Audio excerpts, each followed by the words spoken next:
C'est tout bon. Alors, merci encore à ceux qui sont présents. Donc, aujourd'hui, on se retrouve pour un webinaire sur les carburants alternatifs, leviers de décarbonation.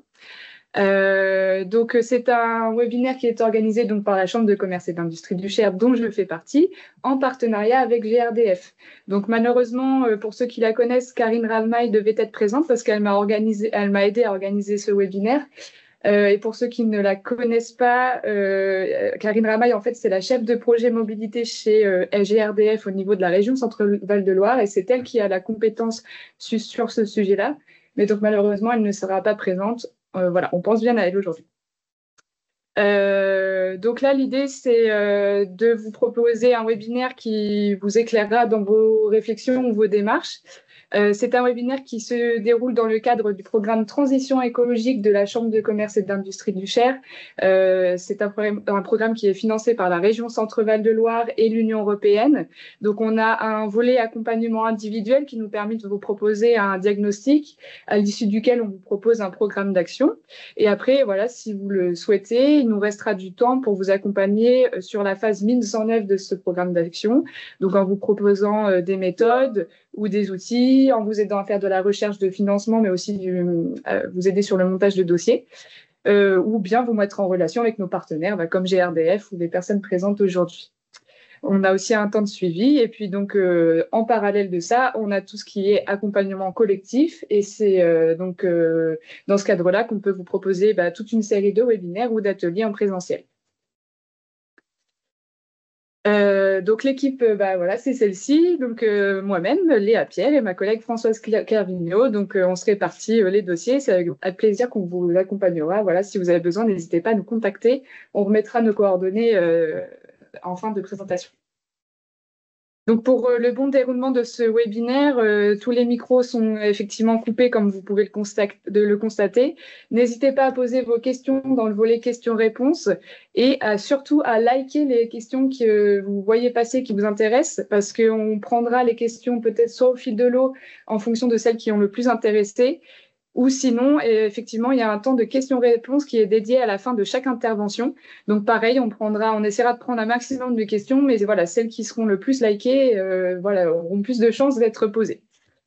Et enfin, donc effectivement, donc le webinaire est enregistré, donc vous pourrez accéder au replay si besoin.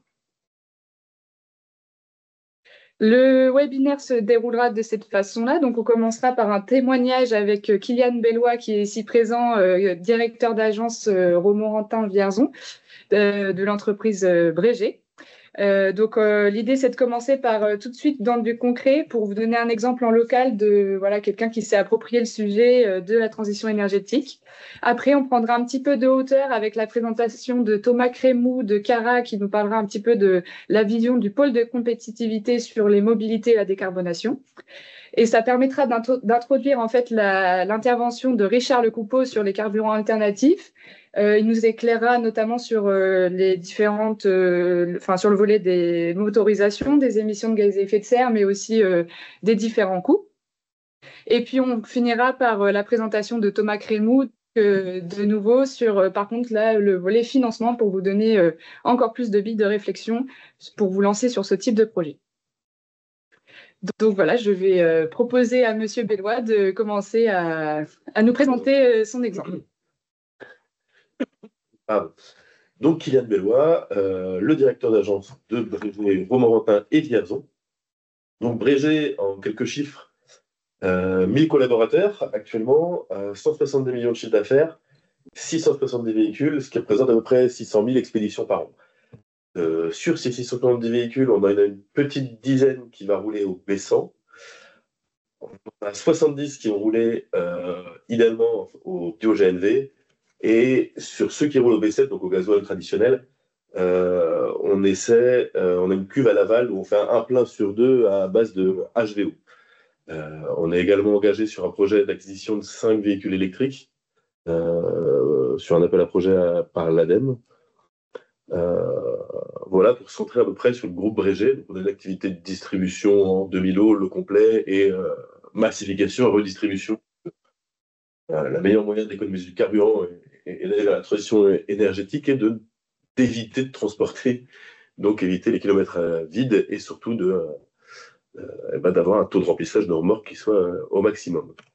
Plus localement, du coup, sur l'agence de Romorantin et Vierzon, donc la partie gestion de transport gère à Romorantin, les camions sont basés à Romorantin et à Vierzon. Vierzon est une d'autres plateformes logistiques en fait. Sur Romorantin, moi j'ai 75 collaborateurs actuellement. En termes de véhicules, j'en ai 37, dont 7 qui roulent au biogaz. J'ai un B100, alors nos B100, on n'a pas fait le choix spécifiquement du B100. L'idée était d'éviter de prendre des terres agricoles essentiellement pour faire du carburant.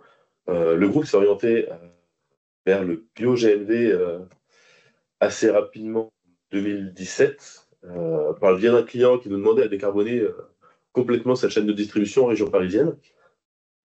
Ça nous a permis de déployer aussi au sein du groupe et au sein des agences plusieurs véhicules bio-GNC avec les difficultés qu'on a pu rencontrer qui vont être des difficultés d'approvisionnement puisqu'il faut avoir le réseau de stations. Donc on a commencé en région parisienne puisque c'était là où les stations étaient le plus développées puisqu'à l'époque il y en avait deux, à Gennevilliers et à Bonneuil et aucune autre. Gérer le plan de transport en fonction.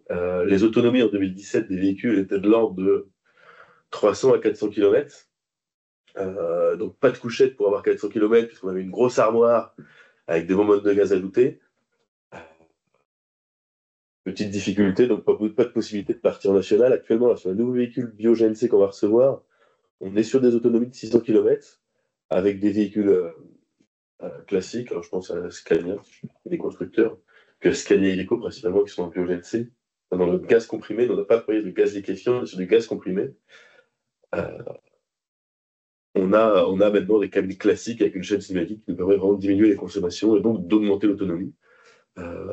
Et un vrai réseau qui s'est étoffé dans toute la région centre. Donc, beaucoup de distribution mécaniquement dans le Cher pour le compte de nos clients, puisque il y a une station à Bourges sur laquelle on doit se ravitailler tous les jours et on a plusieurs relais de nuit qui se font du côté de Bourges. Donc, j'ai des agences de Laval qui font leur plein à Bourges, qui consomment à Bourges. Vierzon, les camions basés à Vierzon, vous consommez à Bourges le bio-GNV, puisqu'en fait, notre réseau de distribution va se faire, et notre réseau de distribution en bio-GNV va se faire typiquement en fonction des stations disponibles. Donc, tout le Cher est desservi facilement en bio-GNV, clairement. Donc, tous les clients du Cher, la plupart, vont voir nos camions à gaz. Plus difficile dans l'Est du Loiret, typiquement. Voilà, en gros, pour l'historique. En termes de difficultés rencontrées, il y a l'acceptation de chauffeur qui n'est pas forcément toujours simple. Cette idée qu'ils ont de rouler sur une bombe roulante, on entend beaucoup. Alors, il faut savoir que c'est maintenant extrêmement sécurisé. En cas d'incendie, il y a un système de dégazage qui évacue le gaz pour éviter tout risque d'explosion. On est même moins, je pense que c'est classé moins dangereux, entre guillemets, que le GPL voiture. Il n'y a vraiment aucun souci là-dessus. Il y a toujours cette image qui est un peu négative. Par contre, des gros points positifs, votre conducteur ne sentira pas le gasoil quand il a fait le plein. Ça implique quand même pas mal en termes de paix sociale, c'est pas mal pour ça. On a des conducteurs, du coup, qui vont pas se salir en faisant le plein. Un camion plus propre quand il arrive chez le client, clairement. Et finalement, même un confort de route, puisqu'on est sur des motorisations plus souples et plus silencieuses. Voilà, le seul point, c'est on note, nous, une surconsommation d'huile. Donc, notre modèle de financement, on est suivi complètement par le constructeur. Donc, dans ces cas-là, on fait les appoints dans les concessions. Mais non, après, j'ai pas de difficulté notable. On fait maintenant de la longue distance en biogaz. On a à peu près. Si on arrive à faire de la longue distance sur des trajets bien spécifiques, donc c'est une organisation conducteur qui va se mettre en place pour lui, doit anticiper ses pleins pour vraiment traverser les zones blanches, finalement. Voilà, l'idée, moi, étant que si des stations se développent, clairement, je pars sur cette énergie-là. Gros point positif, pas de vol de gasoil. Ce qu'on peut rencontrer, c'est que les transporteurs, on a tous eu, nous, en tant que transporteurs, des conducteurs qui nous appellent le matin pour dire je me suis fait voler mes 700 litres de gasoil. En termes de coût pour l'entreprise, il n'y a aucune assurance qui coupe les vols de gasoil, donc c'est de la pure perte. J'ai toujours pas vu quelqu'un qui tentait de voler du gaz comprimé. Voilà à peu près le groupe Breger et la manière dont on travaille. Je ne sais pas si ça répond ou si c'était une présentation. C'était très très bien. Non, merci beaucoup en tout cas d'avoir accepté de témoigner encore une fois. Est-ce qu'il y a des questions? N'hésitez pas à les poser dans le chat. On va les prendre au fur et à mesure. Ouais. Alors moi j'en ai une en attendant que peut-être certaines personnes. Merci Richard. Yann, on note dans le post. Moi j'avais une question qui vient aujourd'hui. La stratégie d'accroître, comme tu l'as dit, le parc GNV, c'est d'arriver par une demande client. Finalement, ce sont les chargeurs qui te disent j'aimerais bien avoir du transport bio-GNV, ou c'est même devenu plutôt une stratégie d'entreprise en disant, comme tu as dit, il y a un certain nombre d'avantages. Alors, il y a quelques contraintes qui sont en train de se décontraindre d'ailleurs sur le nombre de stations. Mais est-ce qu'aujourd'hui, cette transition énergétique est drivée par la demande des chargeurs, ou est-ce que c'est devenu une volonté interne finalement? Non, c'est une volonté interne, mais vraiment même un levier commercial en fait pour nous. C'est-à-dire qu'on a pu, en fait, les coûts, l'investissement sur le biogaz en 2017 était plus difficile que maintenant. Nous, ça nous a permis également d'avoir des véhicules finalement d'occasion qu'on a pu mettre dans les agences, qui n'avaient pas forcément de clients sensibles pour ça. Et la stratégie groupe maintenant d'investir même sans clients volontaires pour amortir ce coût et pour prendre en charge le surcoût, c'est de pouvoir nous le proposer et de pouvoir vraiment dans une volonté de décarboner. Alors l'idée de décarboner à 35%, de rouler en décarboné sur 35% de nos transports, là actuellement je crois qu'on a 28%. L'objectif sur 2025, c'est de continuer à décarboner. Et non, maintenant, c'est vraiment une politique groupe qui va être essentiellement la seule contrainte, ça va être vraiment la disponibilité des stations. Mais maintenant, on est sur une volonté groupe et on le présente et on l'appuie même sur nos appels d'offres en disant, en proposant éventuellement même des fois des doubles grilles, en leur disant voilà, ça c'est votre grille traditionnelle que vous nous avez demandé, on peut vous proposer une solution alternative décarbonée. Les prix ne sont pas les mêmes, mais par contre, on vous garantit du décarboné, quoi. Soit par le biais de certificats sur le HVO, soit en vous livrant en direct. On a un client seulement qui veut, lui, voir des camions bio-GNV dans sa cour. Mais non, maintenant, on est vraiment drivé par la politique groupe et au contraire, on va vers les clients pour leur proposer des solutions décarbonées. Et alors, les industriels sont un peu moins, étaient plus enthousiastes l'année dernière, ils le sont beaucoup moins maintenant, puisqu'on traverse une petite crise quand même dans l'industrie. Mais ils sont toujours à l'écoute et en veille à ce sujet-là, clairement. D'accord. Et alors, juste avant qu'on passe peut-être à la suite, une dernière question. Tu viens de parler de surcoût. Alors, sans trahir de secret, mais tu peux nous donner un ordre de grandeur de surcoût sur le TCO ou le surcoût kilométrique, tout simplement, que ça représente alors, le gaz? Sur le coût d'acquisition, je crois qu'on est. Alors, là, je ne suis pas forcément à jour, mais on est grosso modo, on est à 20% de plus cher qu'un tracteur classique par rapport à ce qu'on pouvait avoir. En termes de consommation, on est tributaire finalement des cours du gaz. Donc actuellement, c'est plus rentable de rouler. On est moins cher actuellement à rouler en biogaz. Ce qui n'était pas du tout le cas pendant la guerre en Ukraine, où on était passé à 3 € le kilo. Là, on est retombé sur certains de mémoire à moins d'1 € le kilo. Moins d'1 € le kilo. Oui, donc ton TCO est finalement peut-être inférieur avec un véhicule biogaz qu'un véhicule diesel aujourd'hui. Donc on s'en sort clairement. Ouais. D'accord. Alors j'ai une question qui est arrivée, on va la poser. C'est Edouard de Montmarin au Patens qui demande quelle serait ta wishlist en matière de stations bio-GNV supplémentaires en France. Si tu devais en positionner, tu les mettrais où pour ton usage? Elle est longue. Si on reste, alors sur le Cher, clairement, j'en placerai une à Saint-Amand-Montrond, puisqu'on est vraiment sur la descente, même vers le Rhône-Alpes, vers le grand centre, et on est dans une zone un peu blanche. Sur Aubigny, vers la direction Montargis, où là, on est complètement en zone blanche, et moi, je suis coincé. Tous mes relais, typiquement vers l'Est, je suis obligé de les faire en gasoil. J'ai pas d'alternative pour l'instant, gasoil ou HVO. Et quelques-unes dans le centre de la France, parce qu'il n'y a pas forcément de chargeurs, mais c'est une zone qui est traversée. Et pour l'instant, on est bloqué, nous, en national. Pour du grand national, c'est compliqué, quoi. Et c'est principalement dans le centre de la France qu'on est coincé. Sinon, vraiment, écoutez, j'en placerai une à Vierzon, à Romorantin, et à côté de toutes nos agences. Auquel cas, on pourrait quasiment basculer toute notre flotte. Enfin, moi, je sais que si j'ai une station à Romorantin, ce qui est prévu, et je sais qu'il y en avait une en projet à Vierzon, oui. Typiquement, il faut développer. Il faut développer un peu partout, autant que de stations gasoil, parce que je pense je dis, on livre le Cher en biogaz. Ça m'est arrivé une fois, la station en panne, le camion en panne du coup de gaz et pas de backup sur le Cher. Et en fait, on a très peu de backup. On arrive à se relier aux stations, mais on n'a pas de backup. Donc, faudrait doubler les stations sur nos itinéraires, quoi. C'est dans cette idée-là. On a énormément de stations à carburant traditionnel. Ça serait bien qu'il y ait le même maillage finalement en biogaz. Ça serait même en biogaz et en multi-énergie à terme. Ouais. Parfait. J'espère que la réponse convient pour Edouard. On continue peut-être, Léa, comme ça on reste dans Oui, le- complètement, ouais. Eh bien, Thomas, on te laisse la main. Oui, bonjour à tous. Alors, tu peux passer à la slide suivante, hein. Pour aider les acteurs comme l'intervenant précédent, il y a tout un écosystème de clusters qui existe dans le monde et en particulier en France. Parmi ces clusters, il y a le cluster qui s'appelle le CARA, qui est basé en région Auvergne-Rhône-Alpes, parce que historiquement, donc basé à Lyon. Et depuis novembre 2023, on est aussi positionné en centre Val-de-Loire. CARA est le cluster des mobilités. Alors, je suis d'accord que mobilité, c'est un petit peu, c'est un peu large, mais ça regroupe en fait beaucoup de thématiques différentes, plus ou moins transversales avec les mobilités. Slide suivante.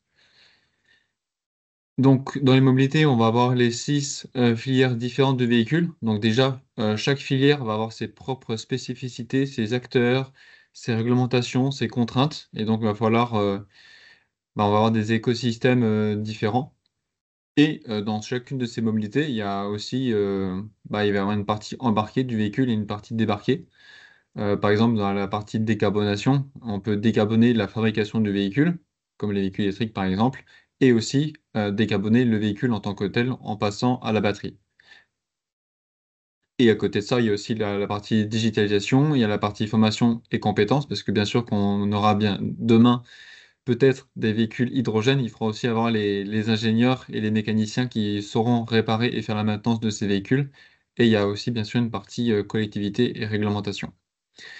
CARA, c'est un cluster, donc notre objectif, c'est de représenter et d'animer cet écosystème des mobilités. Donc en fait, ça consiste à organiser des événements réseau, des événements techniques pour mettre tout le monde en relation. Slide suivante. Et donc, CARA, on compte actuellement 420 membres, avec ceux de Centre Val-de-Loire compris. L'objectif, c'est que notre phrase, c'est les projets ne se réalisent jamais seuls. L'objectif, c'est que les adhérents entrent en collaboration, échangent, etc. pour mener à des projets. Parmi tous ces adhérents, on a des experts, hein, tels que Richard qui va intervenir tout de suite. La suivante. Merci pour cette belle transition, Thomas. Voilà, de ces consulting, qui est un morceau.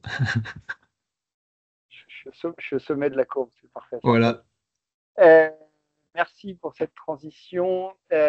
Moi, je vais rentrer dans le dur de la transition énergétique et je vais vous parler un peu de tous les carburants alternatifs que vous pouvez avoir en mobilité aujourd'hui et des motorisations associées.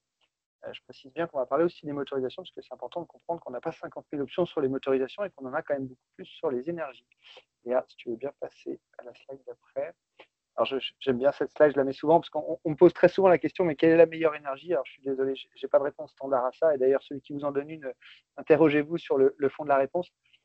Il n'y a pas une énergie qui surpasse toutes les autres. Il y a toujours une énergie qui est plus adaptée à un usage donné, mais il n'y en a pas une qui va écraser tout le monde et qui est, on va dire, l'alpha et l'oméga de la transition énergétique. Il faut bien garder à l'esprit qu'on va devoir jouer avec l'intégralité du mix énergétique qui se présente à nous. Sinon, on risque de ne pas pouvoir alimenter tous nos véhicules. On peut continuer. Donc sur les motorisations, vas-y, passe à la slide d'après, vous allez voir qu'en fait, les motorisations, on peut penser qu'on a beaucoup de systèmes pour propulser nos véhicules, mais désolé de doucher les espoirs, en fait, on n'a que 3 systèmes sur Terre pour propulser nos engins de manière générale. Alors j'ai mis de côté les moteurs fusées, hein, puisque c'est très très particulier, mais si on fait une synthèse, on a les moteurs à combustion interne que tout le monde connaît, qui existe dans un nombre de déclinaisons qui est, je ne vais pas dire infini, mais pas loin. Alors, il y en a des standards qu'on connaît tous, c'est allumage commandé, donc type essence ou gaz, ou allumage par compression type diesel, mais ça existe en 4 cylindres, en 6 cylindres, en 10, en 12, en V, en Li, en opposé, en piston à compression variable, en piston rotatif. Il existe une très grande diversité des moteurs à combustion interne. On a aussi les moteurs électriques, alors qui sont très utilisés dans le monde industriel depuis très longtemps et qui, depuis quelques années, pénètrent le monde de la mobilité. Encore une fois, ces moteurs électriques existent en énormément de déclinaisons différentes. Vous avez les synchrones, les asynchrones, les flux radiales, les flux axiales. J'en passe des meilleurs et il y a encore beaucoup de choses qui vont arriver. Ça, c'est le deuxième système. Et puis le troisième, qui est très connu et très diffusé, ce sont les turbines. Alors, vous les connaissez tous sous les ailes des avions de ligne. On les a aussi dans d'autres systèmes. Par exemple, il faut savoir que le Charles de Gaulle, le porte-avions, est propulsé par des turbines qui sont alimentées par de la vapeur qui est produite par une centrale nucléaire, qui est embarquée. Je mets de côté les turbines, puisque, à ma connaissance, il n'y a pas de véhicule routier qui tourne avec des turbines. Et je vais me focaliser sur ce que je vous ai entouré en rose, les moteurs à combustion interne et les moteurs électriques. Et puis, on a aussi la petite barre bleue là qui est les hybrides, puisque depuis quelques années, on a essayé de tirer le meilleur parti des moteurs à combustion interne et d'enlever toutes leurs contraintes, et de tirer le meilleur parti des moteurs électriques et d'enlever toutes leurs contraintes en créant des hybrides. C'est moins connu dans le monde de la mobilité lourde, hormis pour les bus urbains. C'est très connu dans le monde des voitures, parce que c'est les plus gros volumes de vente en véhicules électrifiés, ce sont des véhicules hybrides. Donc voilà, donc juste à retenir, on a globalement que 2 systèmes propulsifs qui sont capables de faire avancer des véhicules routiers. C'est très peu. Tu peux passer à la suite, Léa, s'il te plaît. Maintenant, on va parler du panel des carburants disponibles, et vous allez le voir sur la slide tout de suite après. Là, c'est beaucoup plus large ce qu'on a accès.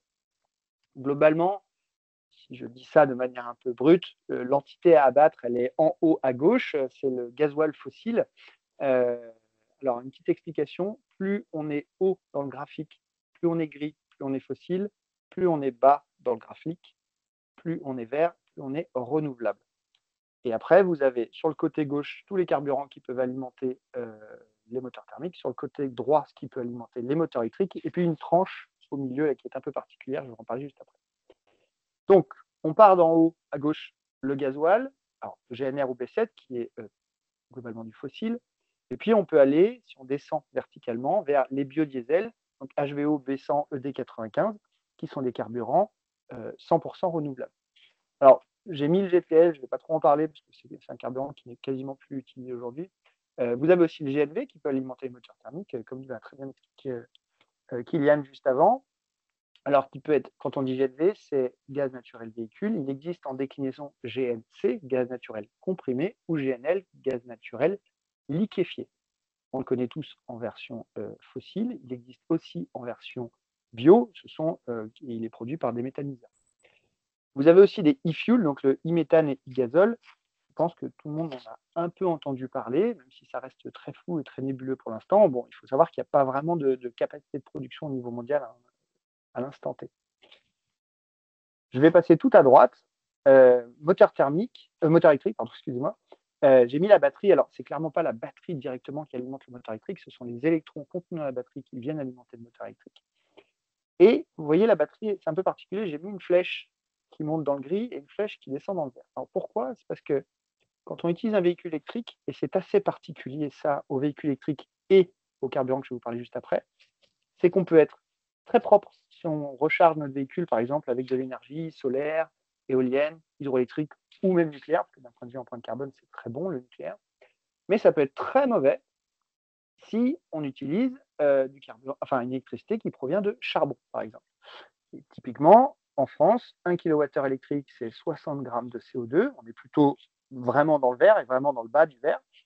En Pologne, c'est 800 grammes au kilowattheure. C'est plus de 12 fois plus. Donc vous êtes plutôt dans le très gris.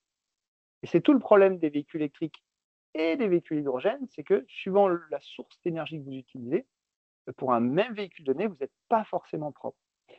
Maintenant, je vais parler un petit peu de l'hydrogène. Vous voyez, l'hydrogène est un peu particulier. Je l'ai mis entre le moteur thermique et le moteur électrique, puisque l'hydrogène est le seul carburant qui a la capacité de fonctionner dans un moteur thermique.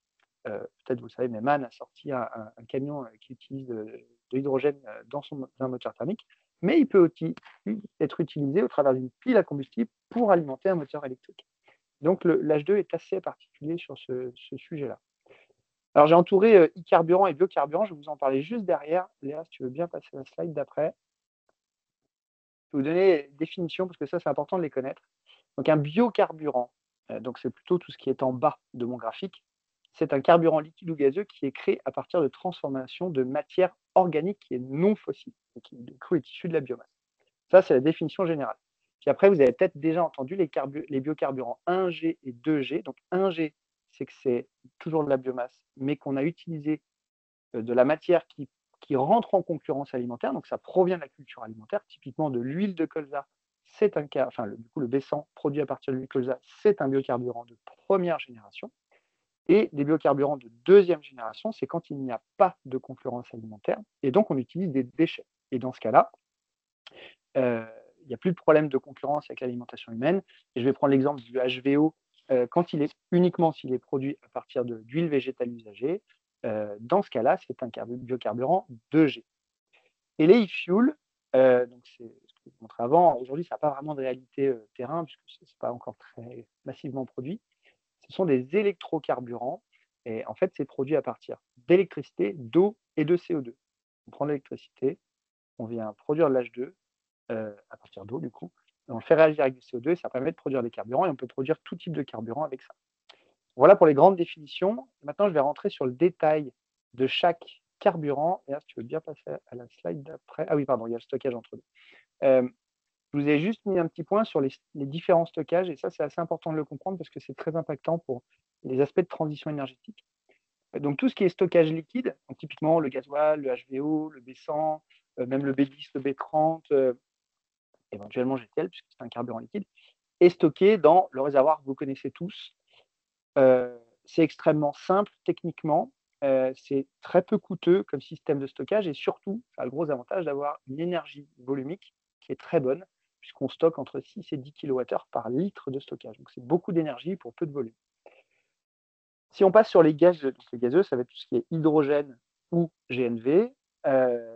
Là, c'est des stockages qui deviennent technologiquement complexes, puisqu'on est sur des pressions entre 200 et 700 bars, donc ce n'est pas quelque chose qui est basique, on va dire.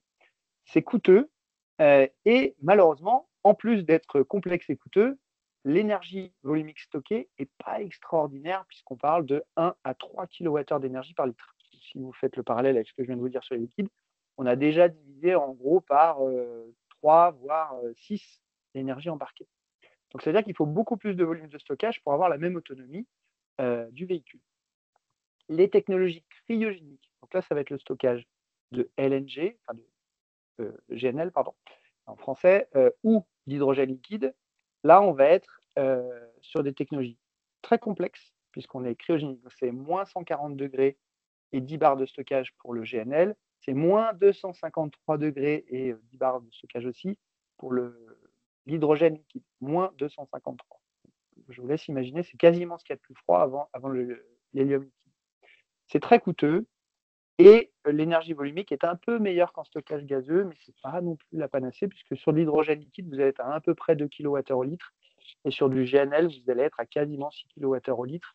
Donc là, on commence à se rapprocher un peu du liquide à température et pression ambiante, mais ce n'est pas extraordinaire non plus. Donc, ça veut dire que c'est aussi pour ça que les véhicules à stockage gazeux, donc hydrogène ou GNV et cryogénique, on va parler de GNL, sont plus chers. C'est aussi en partie à cause du système de stockage qui est coûteux. Et puis le dernier que tout le monde connaît, les batteries.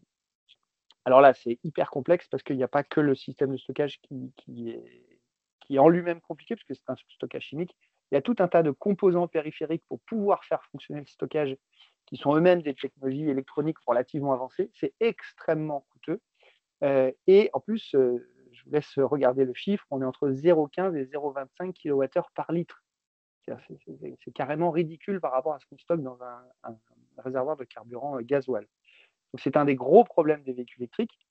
Par chance, comme l'efficacité globale du véhicule électrique est très largement supérieure à celle du véhicule thermique, on a besoin d'embarquer beaucoup moins d'énergie pour avoir la même autonomie. Et heureusement, je vais dire, puisqu'on a quand même un coef quasiment 40 qui se balade entre ce qu'on stocke en gasoil et ce qu'on stocke dans une batterie à isovolume. Voilà, c'était pour vous donner un petit peu une vue sur le fait que la transition énergétique, changer d'énergie, ça implique aussi de changer de technologie de stockage et que ça peut impliquer des modifications très importantes de CAPEX et d'autonomie des véhicules. Et là, si tu peux passer à la slide d'après. Là, je vous ai fait un petit graphique, je ne vais pas rester trop longtemps dessus, mais c'est en partant d'une base, c'est le graphique qui vous montre à iso-autonomie d'un véhicule diesel combien de litres de stockage j'ai besoin en fonction du carburant que j'utilise. Donc, avec un litre de diesel, je fais X kilomètres. Quel volume j'ai besoin pour les autres énergies pour faire le même nombre de kilomètres.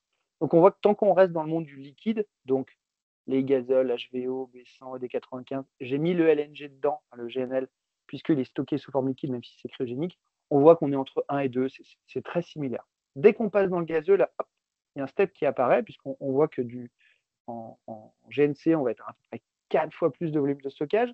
En hydrogène, à 350 bars, on va être à quasiment 9 fois plus. À 700 bars, on est à 5 fois plus, puisqu'on a un peu remonté la pression. Mais on voit qu'on tout de suite, il y a un step qui s'applique. Et puis en solide, donc le stockage batterie, il y a encore un autre niveau qui est appliqué, puisqu'il faudra 15 fois plus de volume de stockage d'énergie, donc de batterie, pour avoir la même autonomie qu'en gasoil. Donc ça, c'est un vrai sujet parce que ça vient impacter en fait le volume disponible utilisable à l'intérieur du véhicule. Ça, c'est pour ça que ça peut être un facteur limitant aussi de la transition énergétique. Voilà un peu pour les éléments de stockage. On va passer et rentrer sur le détail de chaque motorisation et de l'énergie qu'on peut mettre dedans. Donc les motorisations à carburant liquide. Alors la première, la slide juste après, le B7 que tout le monde connaît, qui est critère 2. Il faut savoir que aujourd'hui, il n'est pas totalement fossile, le B7, puisqu'il y a déjà 7% de biodiesel qui est incorporé, c'est pour ça qu'il s'appelle B7. On a consommé à peu près 48 milliards de litres en 2023, ça fait à peu près 3 milliards de litres déjà de biodiesel qui est incorporé à l'intérieur. C'est un carburant qui est disponible en stations publiques et privées, et on a 616 000 poids lourds en parc en 2022, dont 98,4% sont diesel. Pour dire que c'est une énergie qui est hégémonique aujourd'hui, c'est vraiment, elle vient prendre à peu près tout. Par contre, on voit que c'est en train de changer, puisque sur les ventes en 2023, pour les plus de 7,5 tonnes, on n'a plus que 88,6% qui est diesel. On voit que c'est en train d'évoluer quand même. La tendance n'est plus au 100% diesel. Alors, c'est une motorisation qui est devenue complexe avec le temps, et c'est lié au respect des normes d'émission. Euro 6, c'est quand même assez restrictif. Et puis aussi au gain d'efficacité des moteurs.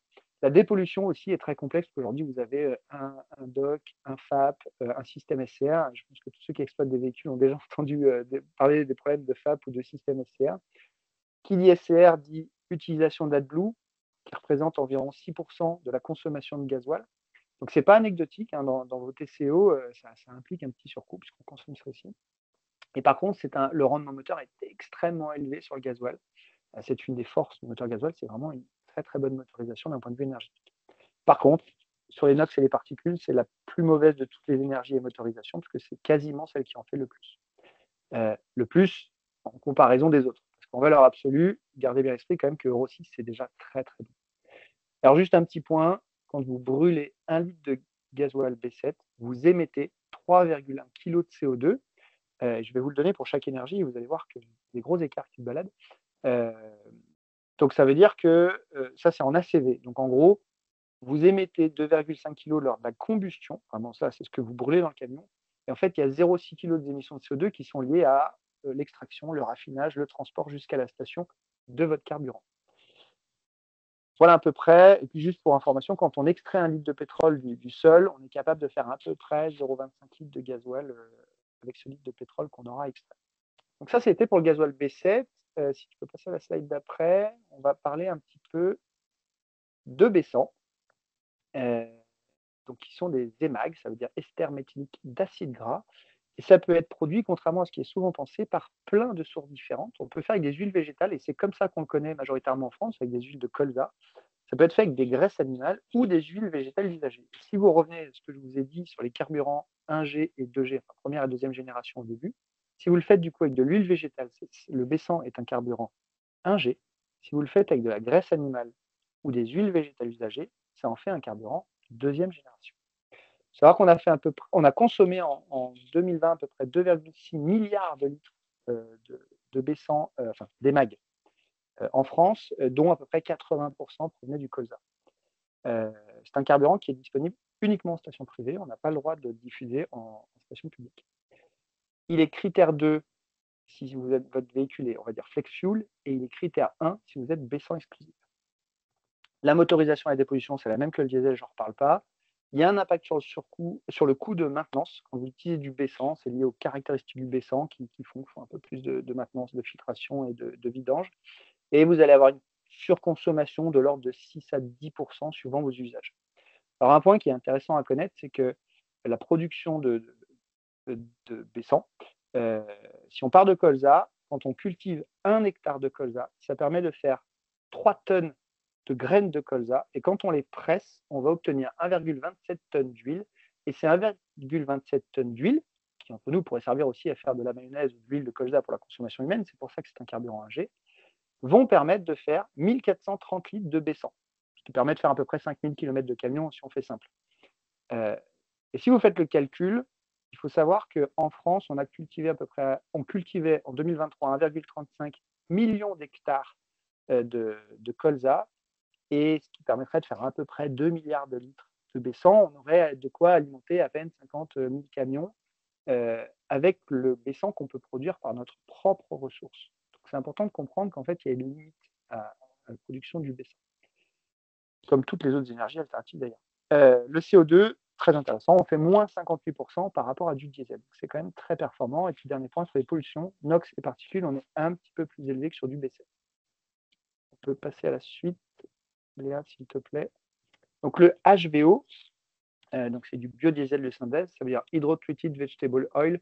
En gros, on fait réagir des huiles avec, ou des graisses avec de l'hydrogène, ce que vous voyez sur la petite image à droite. Lui, il a critère 2 uniquement. Alors, on en consomme beaucoup moins que du baissant en France, puisqu'en tout, on a consommé 370 millions de litres en 2020 versus presque 3 milliards. Il a un coût de production assez élevé. Le coût de production technique est de l'ordre d'environ 3 €. Mais on a des aides, il y a de la tireur dessus. C'est pour ça que si vous regardez le coût, si vous en achetez en tant que transporteur, en gros, vous le payez quasiment le même prix que le diesel. Quasiment, il y a un léger surcoût, mais c'est anecdotique. Ça, c'est parce qu'il y a une aide qui est affectée dessus. Station privée et, depuis cet été, station publique aussi. La motorisation, c'est la même que le diesel, on ne change rien. C'est un des avantages du HVO, il est parfaitement compatible avec la motorisation diesel et lui n'entraîne pas de surcoût de maintenance. On a une surconsommation de l'ordre de 3 à 6%, variable suivant les usages. Pour ce qui est des polluants, on est à peu près au même niveau que le B7. On ne révolutionne pas les choses, on fait légèrement mieux. Le baissant fait légèrement plus, le HVO fait légèrement moins. Mais fondamentalement, ça ne change pas l'équation. Et par contre, là, on fait moins 82% de CO2 par rapport à l'utilisation de B7. Attention, c'est pour du HVO produit avec des huiles végétales usagées. Si on se mettait à produire du HVO, par exemple, avec de l'huile de palme ou avec de l'huile de colza, le résultat ne sera pas le même. Là, c'est pour de l'huile végétale usagée qui est la majorité de ce qui est distribué en France en matière de HVO. Donc ça, c'était pour le HVO. Si tu peux passer à la slide suivante, Léa, les e-fuel ou e-diesel. Alors, c'est ce que je vous disais en préambule, ce sont des carburants qui n'ont pas de réalité terrain pour l'instant, puisqu'on a surtout des usines qui produisent des toutes petites quantités pour du test, principalement. Si vous voulez en acheter aujourd'hui, je pense que vous aurez du mal à l'avoir à moins de 30 € le litre. Et donc, c'est produit à partir d'électricité, comme vous pouvez voir sur le graphique, d'électricité, d'eau. On fait une électrolyse, ça produit de l'hydrogène. Après, on fait réagir cet hydrogène avec du CO2 au travers d'un catalyseur, ce qui nous permet de produire du e-fuel. Et on peut produire du e-gasoil, du e-méthane, des SAF, donc du e-kérosène. On peut faire à peu près tous les carburants qu'on veut. On estime que quand on aura des capacités de production installées beaucoup plus conséquentes, on devrait arriver à un prix de production d'environ 6 € le litre, ce qui reste quand même très élevé. Les motorisations sont strictement identiques au diesel. En fait, le e-fuel, quand c'est du e-diesel, c'est un gasoil parfait. Donc ça marche très très bien dans le moteur diesel. Surconsommation un peu comme le HVO, de l'ordre de 3 à 6%. Et sur les émissions de NOx et particules, même comportement que le HVO, on note plutôt une petite baisse. Le gain en CO2, je ne l'ai pas noté ici, parce que c'est ce que je vous avais expliqué sur les histoires avec les flèches là, grises et vertes. Si vous faites votre refuel à partir d'électricité qui provient d'un panneau solaire, votre empreinte carbone globale du fuel sera excellente. Si elle est faite à partir d'électricité qui provient de charbon, elle sera catastrophique. Là, il vaut bien mieux rester au diesel dans ce cas-là. Donc, attention, c'est pas parce qu'un jour vous brûlerez des fuels vous serez forcément propre d'un point de vue CO2. Voilà. Si on a, ça, c'est pour les carburants liquides. Maintenant, on va passer aux carburants gazeux. Je peux passer à la slide d'après. Donc, celui qui est le plus connu des carburants gazeux et surtout le plus diffusé, le GNC ou bio-GNC, parce que c'est exactement la même molécule, c'est juste que l'origine est différente, elle est soit fossile, soit bio. Pour information, le bio-GNC est un biocarburant deuxième génération, puisque spécialement en France, on n'a pas le droit d'utiliser des matières premières qui auraient servi à l'alimentation humaine, il y a un taux qui est limité. Donc, c'est bien un biocarburant de deuxième génération. La disponibilité du carburant est relativement bonne en station publique. Je mets bien relativement parce que, comme l'a bien expliqué Kylian, on aimerait en avoir plus pour pouvoir utiliser plus facilement les véhicules de GNC. Et on a beaucoup de stations quand même privées en France aussi, mais qui ne sont pas accessibles à tout le monde. On a 22 572 poids lourds, ce qui fait environ 3% du parc national à fin novembre 2023 qui sont au bio-GNC. Ça représentait à peu près 10% des ventes sur 2023. Donc on voit que le taux de pénétration du GNV ne fait que croître ces dernières années et c'est l'énergie prépondérante, alors qui commence à se battre un peu là, surtout sur 2024 avec le B100 exclusif, mais c'est elle l'énergie prépondérante alternative au diesel en matière de vente. La motorisation et la dépollution, alors elles ont l'avantage, c'est que techniquement elles sont très simples. Il faut savoir que vous prenez un moteur de 2025 gaz, vous le comparez à un moteur gaz de 2005, c'est la même technologie. On l'a un petit peu amélioré dans sa manière de fonctionner, mais globalement, on n'a rien révolutionné. C'est toujours les mêmes composants et c'est la même chose. Donc, ce sont des moteurs qui techniquement sont très simples. La dépollution est passive. C'est la même chose que ce que vous avez historiquement dans une voiture, ce qu'on appelle un catalyseur 3 voies. C'est quelque chose qui est totalement passif. Il n'y a pas d'injection d'AdBlue. C'est un des gros avantages et c'est une technologie qui est très pérenne et très efficace en plus, la dépollution par catalyseur. Pour un ordre de grandeur, là où vous consommez à peu près 1 litre de gasoil, si vous passez sur un camion ou un autocar ou un autobus qui serait gaz naturel, vous allez consommer environ 0,9 kg de gaz, pour vous donner un ordre de grandeur. Les NOx sont en très forte baisse par rapport au diesel, puisqu'on a entre 50 et 70% de baisse. Les particules en Euro 6 sont à peu près similaires sur un gaz et un diesel. Alors, je suis désolé, très souvent on a en tête que c'est très différent. Ce n'est plus vrai depuis Euro 6, mais ça redevient vrai puisque Scania et Iveco, depuis courant 2024, se sont mis à implémenter des FAP sur leurs camions et leurs autobus et leurs autocars GNV. Et là, on va reprendre un gap très très très important sur les moteurs gaz puisqu'on va baisser de 80% à peu près les émissions de particules. Donc là, le diesel n'arrivera plus à s'aligner. Parce que si vous voulez, le diesel est déjà au maximum quasiment de ce qu'on peut faire sur les particules, là où sur le gaz, on ne faisait rien. Il n'y avait aucun système de dépollution sur les particules pour les moteurs gaz. Donc là, en introduisant les FAP, ça va être extrêmement performant. Et puis, il faut savoir que c'est des tout petits FAP qui se régénèrent automatiquement parce que les températures sont plus élevées. Donc, vous n'aurez pas les mêmes embêtements avec un moteur gaz sur le FAP qu'avec un moteur diesel. Sur le CO2, on fait moins 14% si on utilise du GNC, donc le carburant fossile. Bon, c'est bien, mais ce n'est pas extraordinaire. Par contre, dès qu'on est en bio, on fait moins 82%, et là, c'est très, très intéressant. Encore une fois, la ressource reste limitée. En bio-GNC, il faut savoir qu'il y a des études de l'ADEME qui ont été faites. On pense qu'on peut produire à peu près 130 TWh par an, ce qui équivaudrait à peu près 11 milliards de litres de gasoil, ce qui fait que, bon an, mal an, on doit pouvoir couvrir 25% de notre besoin énergétique de mobilité. On ne peut pas faire 100% avec le gaz. Ce n'est pas une solution unique. Encore une fois, toutes ces solutions alternatives ont des limitations. Tu peux passer à la suivante, s'il te plaît, Léa. Donc le bio-GNL, globalement, tout est identique à ce que je viens de vous dire, à la différence près qu'au lieu de stocker le gaz sous forme comprimée, on la stocke sous forme liquéfiée, de manière cryogénique, donc très froide. Là, on a beaucoup moins de stations parce qu'on n'en a que 91 au niveau public. Après, les camions ont des beaucoup plus grosses autonomies, donc ça peut justifier d'avoir un peu moins de stations. L'avitaillement est plus compliqué parce qu'il faut mettre des EPI. C'est un petit peu plus pénible d'avitailler un véhicule GNL que gaz. Il y a une notion de boil-off. Effectivement, le gaz se réchauffe dans le réservoir. et peut-être beaucoup ont entendu parler de ça, ça génère des petites pertes. Et logiquement, tant que le véhicule roule, vous n'avez pas cette problématique. Pour tout le reste, c'est identique au moteur gaz, hormis qu'on a des gains sur le CO2 qui sont un tout petit peu plus faibles. C'est lié au fait qu'on a dépensé beaucoup d'énergie pour le liquéfier. Mais fondamentalement, on est dans les mêmes ordres de grandeur. Voilà pour le GNL. Et on va passer sur l'hydrogène, si je ne me trompe pas. Tout à fait. Donc l'H2, alors là, c'est dans un moteur thermique. Ce n'est pas dans une pile à combustible. Je commence par le moteur thermique, qui est critère 1. Alors, il y a eu 0 camion immatriculé en 2022 et 2023 sur cette technologie, puisque la seule offre en neuf qui arrive, c'est MAN. Alors, je ne crois pas que les camions ont encore été mis à la route. Il y en a 200 qui vont être mis à la route. Ce sont des pré-séries. Il s'appelle le HTGX et il fait de mémoire à peu près 550 chevaux. Donc, ça va être les premiers véhicules qui vont être mis à la route. Il y a du rétrofit aussi qui va arriver, mais ce n'est pas encore viable tout de suite. Donc, la technologie moteur, globalement, ressemble à un moteur gaz, à quelque chose près. Alors, elle n'est pas aussi mature, on n'a pas autant de recul, mais globalement, c'est la même idée. Stockage 350 ou 700 bars. Et dans l'ordre de grandeur, vous allez substituer, là où vous auriez consommé 1 litre de gasoil avec un véhicule gasoil, vous allez consommer à peu près 0,35 kg d'H2, juste pour vous donner les ordres de grandeur.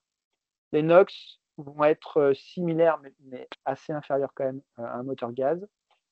Donc, on va être, par rapport à un moteur diesel, on est très, très, très bon. Et les particules, c'est comme un moteur gaz, mais plus bas.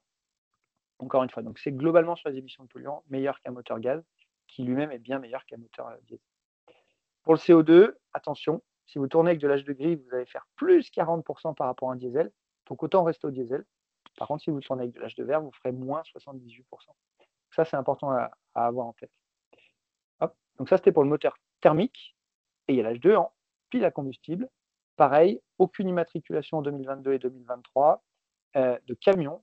Et on a fait 25 bus et 5 BOM en 2023. Très, très peu de stations. On parle de, ça dépend des sources, mais c'est entre 30 et 60 au niveau national. Et attention, elles ne peuvent pas tout accueillir des véhicules lourds. La plupart, c'est pour les véhicules légers. C'est une technologie qui est, de tous les véhicules que vous pourrez trouver, c'est de très loin la plus complexe de toutes, puisqu'on a un stockage qui est complexe, qui est à haute pression et qui est complexe de par sa technologie. On a une pile à combustible qui est quand même un élément qui est extrêmement complexe. C'est de la chimie des matériaux, de la mécanique ultra complexe, des systèmes d'étanchéité vraiment très avancés, et un contrôle général qui est quand même très avancé, et un stockage à batterie, même si elles sont toutes petites, puisque c'est des batteries qui font la taille de batterie de voiture, ça reste une technologie qui est assez complexe, et le tout avec une chaîne de propulsion qui est électrique. Je ne dis pas que ça ne fonctionne pas, je dis juste que c'est complexe et qu'en termes de maintenance, le jour où il y a une panne, ça peut générer des immobilisations de véhicules un peu plus longues que sur d'autres technologies et un peu plus coûteuses aussi. La solution, elle est technologiquement et industriellement pas hyper mature aujourd'hui. Alors, quand je dis technologiquement, c'est qu'il y a des avancées qui sont en cours toujours sur les piles à combustible qui vont être assez fortes dans les années à venir. Pardon. Et industriellement peu mature parce que aujourd'hui, il n'y a pas des productions en masse, on est sur des tout petits volumes de véhicules. Et bon courage si vous amenez un véhicule à pile à combustible à votre concessionnaire, il risque d'avoir un petit peu de mal à le maintenir tout de suite. Un gros avantage, pas de polluants, pas d'émissions de polluants locaux. Il n'y a rien qui ressort du véhicule, tout comme un véhicule électrique. Donc ça, c'est extrêmement intéressant. Et le CO2, c'est à peu près comme ce que je vous ai dit pour le moteur à combustion interne, un petit peu meilleur, puisque l'efficacité d'un véhicule à pile à combustible est un petit peu meilleure. Voilà pour les véhicules H2 à pile à combustible. Et après, on va arriver sur le dernier point, c'est les dual fuel. Alors, il n'y a que Volvo qui a cette technologie sur le marché. En gros, les dual fuel, ils sont critère 1. Et globalement, l'idée, c'est qu'on injecte simultanément, ce n'est pas l'un ou l'autre, c'est simultanément du diesel et du gaz. Alors là, je vous ai fait présentation des deux solutions techniques, mais on ne va pas s'attarder. Mais l'idée, c'est de comprendre qu'on brûle à la fois du diesel et du gaz. Et que si on passe à la slide d'après, on va le voir, les volumes immatriculés sont assez faibles. On parle d'une centaine de camions par an en France, pour la France. Il y a une seule offre sur le marché, c'est Volvo. La technologie, elle est complexe, mais similaire au diesel, puisque globalement, c'est un moteur diesel sur lequel on a ajouté une injection gaz. Le rendement moteur est quasiment identique au diesel, très très proche. C'est-à-dire que globalement, on brûle majoritairement du gaz, mais on a le rendement du diesel, donc c'est très intéressant. Et dans l'ordre de grandeur, là où vous auriez consommé 1 litre de gasoil sur un camion diesel classique, si vous passez en dual fuel, vous allez consommer environ 0,7 kg de gaz et 0,1 litre de gasoil. Par contre, vous continuez de consommer de l'AdBlue, puisqu'on a un système CR à bord. Les émissions de polluants sont comme le diesel classique, voire même un petit peu à la hausse. Et le gain CO2, c'est de l'ordre de 12% si on utilise du GNL, puisque ça marche qu'avec du GNL d'origine fossile et du gasoil d'origine fossile. Donc, il y a un petit gain, mais c'est pas énorme. Et les camions coûtent un petit peu cher. Voilà, ça c'était pour le dual fuel. Et normalement, il reste une seule chose, ce sont les camions électriques. Si je ne dis pas de bêtises, Léa, tu peux passer. Donc les motorisations, vas-y, passe. Donc les véhicules électriques à batterie, il faut savoir qu'un véhicule électrique, c'est équipé d'une batterie qui fait globalement entre 300 et 600 kWh. C'est 5 à 10 fois la capacité d'une batterie de voiture. Donc l'utilisation de ressources minérales est très forte pour produire les batteries. S'il y avait un gros point noir à lever sur finalement les batteries, c'est l'utilisation des minerais. On a immatriculé presque 1000 poids lourds en 2023, ce qui représentait à peu près 1,8% des ventes. Et à début 2024, parce que j'avais fait un point en août, à fin août 2024, on avait 3,9% des ventes nationales qui avaient été faites avec des véhicules électriques, ce qui n'était quand même pas négligeable. Et dans tout ça, il y avait 440 camions qui avaient été immatriculés sur les 949 de 2023. C'est une technologie qui est assez complexe, mais qui est quand même pas trop mal maîtrisée. Elle va s'améliorer encore dans le temps sur le monde du poids lourd. Elle est déjà quand même pas mal mature dans le monde du véhicule léger. Et par chance, il y a quand même pas mal de transfert qui est fait entre le véhicule léger et le véhicule lourd. Le véhicule lourd n'est pas tout à fait au même niveau de maturité industrielle que le véhicule léger pour le coup. En termes de consommation, vous allez remplacer 1 litre de gasoil que vous aurez consommé avec votre camion. Si vous passez sur un camion électrique, vous allez consommer 6 kWh d'électricité. Sur une voiture qui serait diesel, vous remplacez un litre de gasoil par 3 kWh d'électricité. Alors vous allez me dire, pourquoi c'est moins performant sur le camion? En fait, c'est pas que le camion électrique est moins performant que la voiture électrique, c'est juste que le camion diesel est extrêmement performant d'un point de vue énergétique par rapport à une voiture. Donc, quand on passe du diesel à l'électrique, on a un gain beaucoup plus grand sur une voiture qu'on l'a sur un camion. Mais attention, c'est pas que le camion électrique est pas bon, c'est juste que le camion diesel est vraiment trop bon. C'est comme ça qu'il faut le voir. Un petit élément qui est très souvent oublié dans les calculs de TCO et dans les analyses, c'est que la consommation que le constructeur vous fournit, c'est la consommation électrique en sortie de la batterie. N'oubliez pas que charger une batterie, il y a un rendement qui est de l'ordre de 85%, puisqu'il y a la conversion par la borne, par le chargeur, et puis il y a l'électrochimie de la batterie. Et donc, l'électricité que vous allez devoir acheter sur le réseau, il faut compter à peu près 15% de plus que ce que le camion consomme réellement. Ça, c'est très important à avoir en tête. Désolé. Aucune émission de polluants, ça c'est le côté merveilleux des camions électriques. Aucune émission de NOx au niveau du véhicule. Par contre, il est bien à l'esprit qu'on émet des NOx sur la partie production de véhicules, production d'électricité, pardon. Donc c'est jamais le zéro analyse de cycle de vie, ça n'existe pas. Alors, il y a un petit défaut qui a très souvent été élevé, qui n'est pas tant problématique que ça, c'est l'empreinte carbone de production des batteries. Alors, il faut savoir que produire 1 kWh de batterie, c'est à peu près 150 kg d'émissions de CO2. Mais en France, c'est amorti à peu près après avoir parcouru 200 km avec le camion. Donc, sur un camion qui aurait 300 kWh de batterie, vous aurez amorti l'empreinte carbone de production de votre batterie après à peu près 60 000 km. Donc, ce n'est pas grand-chose. Par contre, ça, c'est lié au fait qu'on a une électricité qui est très décarbonée en France. Par contre, en Allemagne, il vous faudra 1500 km par kilowattheure. Et donc, si vous prenez votre camion à 300 kWh de batterie, il vous faudra en gros 450 000 km pour amortir l'empreinte carbone de production de batterie par rapport à l'usage d'un véhicule gasoil. Et là, on peut se poser la question de est-ce que c'est amortissable ou pas, puisque la batterie va durer en gros entre 450 et 600 000 km. Donc, il est probable qu'on n'arrive jamais à amortir la surempreinte carbone de production du véhicule. Et ça, c'est lié au fait que l'empreinte carbone de production d'électricité allemande n'est pas très bonne par rapport à la française. Et je vous ai fait les calculs là. Ça, c'est sur la partie usage. Remplacer un camion diesel par un camion électrique sur la partie consommation de carburant uniquement, c'est moins 89% avec de l'électricité française, c'est moins 18% avec de l'électricité allemande, c'est plus 48% avec de l'électricité polonaise. Pour la Pologne, c'est très clair. Autant continuer à tourner en diesel fossile, on fera mieux que de faire des camions électriques. Pour l'Allemagne, comme je viens de vous dire, il faut vraiment se poser la question. Et pour la France, il n'y a pas de débat. C'est beaucoup plus performant. Donc ça, c'est très important à avoir en tête que suivant l'origine de votre électricité, ça peut ne pas être pertinent de passer à du véhicule électrique pour des questions de CO2. Si c'est pour des questions de polluants locaux, de bruit et autres, là, il n'y a pas de discussion. Mais pour les questions de CO2, il faut bien les réfléchir. Encore une fois, attention, l'électricité, ce n'est pas une ressource illimitée, comme toutes les autres énergies d'ailleurs. Si l'intégralité de nos usages qui sont aujourd'hui diesel passent à électrique, il est fort probable que notre réseau n'arriverait pas à alimenter, ou du moins il y a des journées où on nous dirait on arrête de faire circuler les véhicules, on va d'abord prioriser le chauffage des maisons, peut-être l'industrie et nos ambulances. Donc ça, c'est des choses qu'il faut avoir en tête, c'est pas illimité non plus cette ressource-là. Si on peut passer à la slide d'après, s'il te plaît.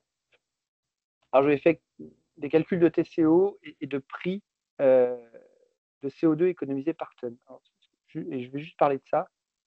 En gros, tourner avec du HVO ou du B100, ça vous coûte à peu près 80-100 € la tonne de CO2 économisée par rapport à du diesel. C'est tout par rapport à du diesel. C'est assez cohérent puisqu'il faut savoir qu'aujourd'hui, le marché carbone est aux alentours de 100 € la tonne. Donc c'est, j'ai envie de dire, cohérent économiquement. Le GNC, le bio-GNC, vous êtes en négatif. C'est-à-dire que vous gagnez de l'argent en même temps que vous économisez les tonnes de CO2. Donc ça, c'est quand même très intéressant. Sur l'H2 aujourd'hui, l'équation n'est pas là, mais c'est normal puisque on a des véhicules qui sont très chers parce qu'on a des volumes qui sont tout petits. On a une énergie qui est très chère, qui n'est pas autant subventionnée que d'autres pour l'instant. Donc tout ça mis bout à bout fait que on ne peut pas avoir un gain CO2 et un coût de gain CO2 qui soit acceptable, mais ça va évoluer assez rapidement dans les années à venir normalement. GNL et Dual Fuel, on est en dessous. Alors GNL est bien en dessous, mais c'est lié à son rendement. Et Dual Fuel un petit peu en dessous du diesel, donc c'est intéressant. On gagne un petit peu d'argent en économisant le CO2. Et aujourd'hui, l'électrique, malgré le fait qu'on ait une super électricité en France d'un point de vue carbone, c'est pas encore rentable. C'est lié au fait que le capex de la machine est très élevé. C'est en train de baisser. On a depuis le début de l'année aussi des C2E maintenant qui sont accordés à hauteur de, je crois, 53 000 € pour un 44 tonnes, donc c'est quand même très intéressant. Et tout ça, ça va finir par ramener le coût de la tonne de CO2 économisée à un niveau d'un diesel, voire même sur certains usages, il est probable qu'on arrive à descendre en dessous de manière négative. On va économiser de l'argent, on va gagner de l'argent par tonne de CO2 économisée. Ça, c'est des éléments qui sont en constante évolution sur les énergies qui sont vraiment très nouvelles. Sur le gaz, mais ça va évoluer moins vite parce que c'est une énergie qui commence à être un peu stabilisée, elle a quand même une certaine durée d'existence. Voilà, donc ça, c'était pour les petits éléments de TCO. On va passer à la slide d'après. Je voulais juste vous dire un petit point là-dessus. Il faut avoir en tête que notre transition énergétique, il va falloir qu'elle s'appuie aussi sur de la sobriété, parce qu'à chaque fois, je vous ai dit, là, on est limité en ressources, on est limité en ressources, on est limité en ressources. C'est lié au fait qu'en fait, on va quitter un monde où on faisait du pompage, extraction, monosource. En gros, on creusait le sol, on extrayait du pétrole ou du gaz, mais c'est monosource, c'est toujours la même typologie de source. Et que à l'instant T, quelque part, la quantité était illimitée, parce que si on augmentait la consommation, il suffisait d'en soutirer plus. On en aura plus un peu plus tôt, mais quelque part, à l'instant T, on peut en soutirer un peu autant qu'on veut. Alors qu'avec les énergies alternatives, on ne fait pas du pompage et extraction, on doit produire nous-mêmes l'énergie, on doit la ramasser, quand on parle de biocarburants de première génération, ou on doit faire de la collecte multisource, là, c'est si on parle d'utilisation de déchets. Après, on doit les processer, on doit les transformer en une énergie. Et tout ça, ça nécessite d'avoir des nouveaux moyens de production qui ont des limitations qui sont physiques ou techniques, et qui fait que demain, on ne va pas juste se pencher et cueillir finalement. Et c'est pour ça que je fais un parallèle en disant, on l'a déjà fait quelque part il y a quelques milliers d'années, on est passé de chasseurs-cueilleurs à éleveurs-cultivateurs. Et ça, c'était pour notre alimentation à nous. Et ben, il va falloir qu'on fasse la même chose pour l'alimentation de nos machines. Et puis, il y a un élément qu'il ne va pas falloir oublier, c'est le petit pictogramme que j'ai mis en bas à droite, c'est la ressource minerai. Parce que malheureusement, toutes ces nouvelles technologies, toutes ces nouvelles énergies nous font extraire des minerais qui ne sont pas autant disponibles que le fer ou l'aluminium qui sont massivement disponibles. Eux le sont beaucoup moins. Donc, il va falloir qu'on fasse un petit peu attention à ça et qu'on rentre bien dans une boucle, on les recycle plus. Donc voilà, ça c'était le petit point sur la transition. Et puis, je crois que je termine par un tableau où j'ai essayé de vous faire un comparatif un peu interénergie. Donc en fait, c'est vraiment une comparaison entre les énergies. Il n'y a pas de jugement de valeur en mettant rouge ou machin. C'est juste de dire que si je prends le TCO du camion, Aujourd'hui, les moins chers, c'est le gasoil et les gaz. Que les B100 et HVO sont un peu plus chers, c'est pour ça qu'ils sont orange. Ceux qui sont beaucoup plus chers en usage, ce sont les électriques et les H2. Sur les émissions de CO2, les moins bons, ce sont les diesels, les H2 gris, que ce soit en moteur ou en pile à combustible, parce que eux, vraiment, ils ne sont pas bons. Ceux qui sont un peu intermédiaires, c'est les gaz nat quand c'est du fossile, et le dual fuel si c'est fossile. Et ceux qui sont meilleurs que les autres, ce sont le B100, HVO, bio-GNC, l'H2 vert, bien sûr, très performant, électrique, très performant, électrique français, là je parle du français. Et puis j'ai fait la même chose pour les émissions de NOx et de particules. Donc l'idée de ce tableau, c'est qu'en 2 secondes, celui qui se dit, moi, ce qui est vital pour moi, par exemple, c'est d'avoir des émissions de CO2 au top et d'avoir des émissions de NOx et de particules au top aussi, et le coût, c'est pas grave, c'est une conséquence, on fera avec. J'ai envie de vous dire, là, il faut aller sur de l'électrique ou de l'H2 vert à pile à combustible. Et c'est là où vous aurez vraiment les 2 meilleures énergies possibles. Par contre, attention, ça induit un coût qui est élevé. Voilà, c'est pour avoir une vision très rapide en fonction de vos critères de sélection. Alors, ce tableau, il pourrait être beaucoup, beaucoup plus long. On peut mettre les disponibilités de stations, on peut mettre les accès ZFE, on pourrait mettre plein d'autres éléments dans ce tableau qui augmentent le nombre de critères de choix. Là, j'ai pris les 3 plus gros, mais on peut augmenter le nombre de lignes.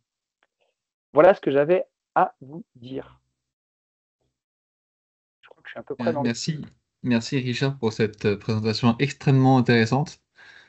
Il n'y a pas eu beaucoup de questions pour dire à quel point c'était intéressant.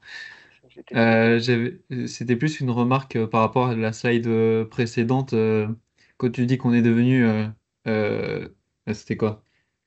Cultivateur. En fait, c'est une sorte de retour en arrière, parce qu'on était déjà cultivateur avant l'arrivée du charbon, en 1850 à peu près. Oui, tu as raison. C'est vrai qu'avant, on fonctionnait un peu sur ce principe-là, mais on a découvert la fée charbon et pétrole, et du coup, ça nous a fait faire un step. Mais ça, on en voit les limites. Et oui, je suis d'accord. C'est un retour en arrière qu'on va le faire avec pas du tout les mêmes enjeux, les mêmes technologies. Donc, il ne faut pas le prendre comme un retour à l'âge préhistorique. C'est juste qu'on va changer notre manière d'approvisionner nos machines. Ouais, philosophie. Alors, parmi les remarques, il y avait d'abord une question sur est-ce que ta présentation sera partagée.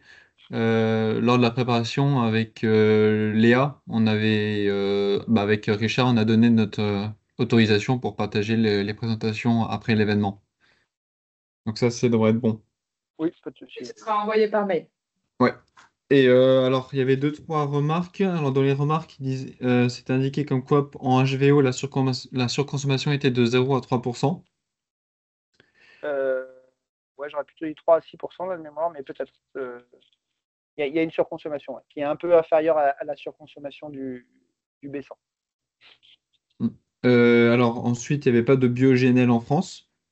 Ça aussi, c'est un peu une particularité, je crois. Alors, de ce que j'en sais, je ne suis pas hyper calé sur je crois que c'est en train d'arriver. Si vraiment on a envie, on doit pouvoir en sourcer, mais ce n'est pas aussi simple que d'acheter du GNL classique. Mais ça va venir. Et dernière remarque, alors comme quoi il y a l'arrivée de 100 camions Daimler à hydrogène liquide en Allemagne, je crois l'année prochaine ou c'est de l'après, ouais, l'année prochaine. Ah, alors oui, je vois, c'est Edouard qui a posé la question. Alors, est-ce que Ouais. c'est l'année prochaine 2026 ou c'était l'année prochaine parce que la date, on est encore en mode un peu 2024 ça. Alors ça, j'avoue que j'étais pas du tout au courant.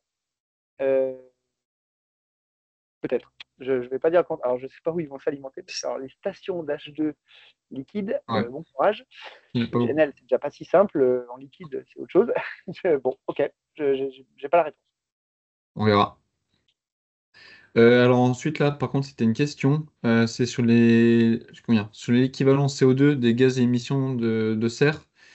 Sur l'analyse du cycle de vie, il y avait une dame qui demandait quelle est la base et quel est le scénario. Je pense qu'il s'agit de cycle d'homologation parce qu'elle demande quelle est la puissance du véhicule, le type. Alors, c'est base carbone ADEME pour l'origine des données ACV. Et les typologies de véhicules, ça a tout été réfléchi sur du 44 tonnes, puisque au moment où j'avais fait cette étude-là, c'était pour une autre présentation, on avait dit on sélectionne ça.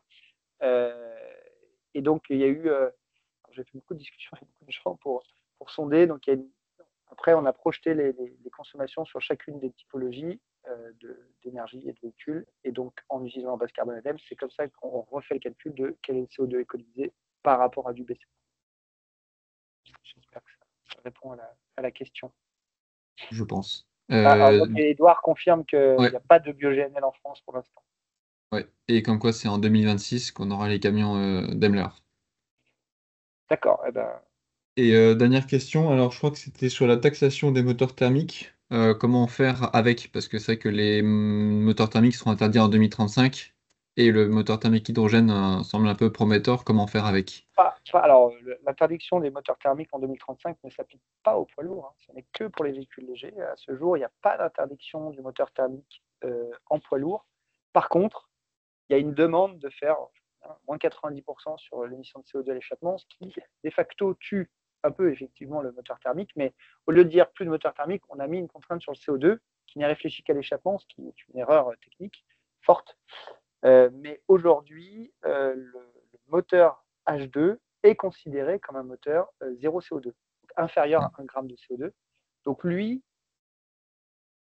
concrètement, ne serait pas impacté par cette réglementation qui empêcherait tout autre moteur thermique aujourd'hui de continuer. Alors je vous rassure, il y a beaucoup de discussions en cours à l'Europe pour faire sauter cette réflexion et réfléchir en ACV. C'est-à-dire qu'on arrête de regarder juste l'échappement, parce que toutes les données que je vous ai données, c'est ce qu'on appelle en ACV, donc en analyse de cycle de vie, il y a la partie production du carburant et sa combustion. Et donc, il y a beaucoup de tractations auprès de l'Europe pour dire on arrête de regarder juste l'échappement parce que ça n'a aucun sens scientifique. Comme je vous l'ai démontré, par exemple, pour l'H2, en disant que si on prend ou même l'électricité, c'est zéro sur un véhicule électrique à l'échappement. Mais si on regarde, par exemple, avec l'électricité polonaise, on va émettre plus de CO2 que si on avait utilisé un véhicule diesel. Donc, c'est pour ça que ça démontre bien qu'il faut regarder le système complet, donc l'ACV. Et si on arrive à le faire passer, ça tous les moteurs qui pourront consommer des biocarburants ou des e-fuels ou de l'H2 pourront continuer de fonctionner, d'être vendus post-2040. Par contre, effectivement, pour le moteur diesel classique, conventionnel, fossile, lui, il sera banni. Alors en fait, la question était plus précise que ça. Alors c'est sur la TICPE, sur hydrogène comme carburant gazeux. Est-ce qu'il y aura une TICPE? C'est qu'il la pose cette question. C'est Edouard qui connaît mieux la réponse que moi. Je ne sais pas me prononcer là-dessus. Je n'ai pas les autres. Je peux pas. Je sais pas. Comme on ne peut pas maîtriser si ça part dans un véhicule à pile à combustible ou un véhicule à moteur thermique, à date, une station H2, elle livrera l'un ou l'autre indifféremment. Il me semble qu'il y avait des discussions, mais par rapport à la tire verte, la taxe d'incitation pour l'intégration de... alors, je ne me rappelle plus ce que ça voulait dire précisément, mais pour l'instant, je crois qu'il y avait une différence entre moteur thermique et pile à combustible, et je crois que France Hydrogène est en train de discuter avec l'Europe pour pouvoir avoir cette incitation, y compris pour les moteurs thermiques hydrogène. Ouais, mais de toute façon, bon courage à eux pour différencier si le véhicule est un moteur thermique ou un classique quand il s'est branché à la station. Donc, voilà, je pense que pendant au moins un certain temps, on est assez tranquille. Ouais. Bon, c'est tout pour les questions. Ah, attends. Dernière remarque, en Allemagne, ils font le distinguo entre hydrogène liquide et gazeux. Je pense par rapport à la taxe. C'est beaucoup plus simple déjà à distinguer. Bon, à ma connaissance, il n'y a même pas de station hydrogène liquide en France. Donc, pour l'instant, c'est un non-débat, mais effectivement, ça viendra. Ok. Très bien. Voilà pour les questions. Merci. On est dans le timing, on est bien. Merci beaucoup. Du coup, merci à Richard qui a essayé de répondre à cette question un peu complexe. Quelle est la meilleure énergie? Et effectivement, on se rend compte que c'est pas forcément si simple d'y répondre et que en fait, ça dépend surtout de vos besoins et de vos contraintes. Donc, on a essayé d'apporter un maximum de billes de réflexion pour tout ça. Et du coup, maintenant, on va laisser la main à Thomas qui nous présentera les différents types de financement pour aller vers le nerf de la guerre sur comment après on passe concrètement à l'action. Et tout ça au regard d'exemples sur la région Auvergne-Rhône-Alpes. Merci. Alors, on remarque à la question de Richard, la meilleure énergie, c'est celle qui n'a pas été consommée. Pour revenir sur la sobriété. C'est vrai, tout à fait. C'est bien de le dire. Tout à l'heure, j'avais présenté Cara en tant que cluster. J'avais indiqué comme quoi on a un réseau, donc notre objectif c'est de faire des événements. En fait, ces événements pour mettre en collaboration, bah, c'est pas pour rien. Cara est aussi un pôle de compétitivité. Alors c'est une appellation assez difficile à comprendre. On est nous-mêmes labellisés comme pôle de compétitivité parce qu'on a répondu à un cahier des charges qui est proposé par l'État, qui nous labellise ensuite pôle de compétitivité. Alors ensuite, nous, en tant que pôle, on va analyser des projets qui nous viennent, hein. Par exemple, on a un porteur de projets comme le CRMT ou FINIA qui vont nous dire, bah voilà, on a besoin de développer un nouvel injecteur. Et nous, on va analyser le projet sous toutes ses coutures pour ensuite le labelliser. Donc, ce qui est un gage de qualité à l'égard de l'ADEME ou la BPI. Ça me fait venir sur la slide suivante qui présente comment sont financés les projets. Donc, il y a tout un ensemble de financeurs qui existent, hein. Il y a soit les financeurs régionaux tels que la région Rhône-Alpes ou la région Centre-Val de Loire. Les métropoles font ça aussi. Il y a aussi différentes banques, l'Union européenne et aussi la Banque pour l'investissement, pour l'innovation, qui peuvent, ces organismes, proposer dans un premier temps des appels à manifestation d'intérêt. L'objectif de ces AMI, c'est de déterminer quelle serait la thématique à financer. Donc, bon, ça consiste à un questionnaire. Selon vous, est-ce qu'il faut financer le développement d'une infrastructure hydrogène liquide, par exemple? S'il y a suffisamment de demandes, ensuite, on arrive sur les appels à projets. Donc là, par exemple, il y a l'appel à projet briques technologiques hydrogène qui avait été mis en place par l'ADEME. L'objectif, c'est de financer le développement de composants liés à l'hydrogène, donc moteur à combustion, pile à combustible. Par exemple, développer un nouveau stack avec des nouvelles membranes. Et ensuite, bah, on a les porteurs de projet, slide suivante, qui vont répondre à cet appel à projet. Et c'est donc là qu'il faut venir le plus tôt possible vers les pôles de compétitivité. Je dis bien les parce que Cara n'est pas le seul, on en a une cinquantaine en France avec chacun sa particularité. Et donc, si vous venez nous voir 2 mois ou un mois en avance, bah, on va pouvoir vous aider à constituer le consortium, apporter des conseils sur la présentation du projet à l'oral et à l'écrit. Bien sûr, on ne prendra pas la plume parce que nous ne sommes pas des consultants. Et ensuite, ben, pendant tout cet accompagnement avec un expert en interne, il y a notre comité d'experts qui va décider ou pas de la labellisation. D'après nos statistiques, 70% des projets qui ont été labellisés obtiennent un financement. Ces financements sont de deux natures, soit ce sont des subventions, soit ce sont des avances remboursables. La plupart du temps, ce sont des subventions. Et le taux de ces aides dépend bien sûr de la taille de l'entreprise, si c'est un partenariat ou une entreprise seule. En général, quand l'entreprise est seule, ben, on aura un moins bon financement parce que l'objectif aussi des appels à projets, c'est de favoriser la collaboration. Donc voilà, ça c'était comment les projets sont financés. Ensuite, on m'a demandé de présenter 3 cas particuliers de projets qui ont été accompagnés par Cara. Le premier, qui est sur le biogaz, consistait en un projet de rétrofit BioGNV. Donc là, le financeur, c'était l'ADEME qui a travaillé avec Cara pour mettre en place l'appel à projet Auratrans 2021. Il y avait aussi un financement par Total Energy.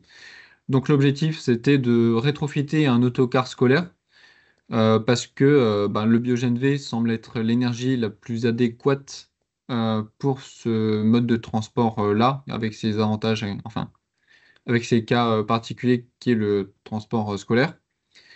Donc on avait le CRMT qui s'occupait du rétrofit et Berthollet qui est la société de transporteurs à qui appartient le car. Et il y a eu bien sûr une collaboration avec Iveco qui est le fabricant du bus, parce que quand on fait du rétrofit, c'est aussi bien sûr, c'est pas obligatoire, mais c'est un grand avantage d'avoir le constructeur avec le projet pour pouvoir accéder au software du véhicule, au plan, etc.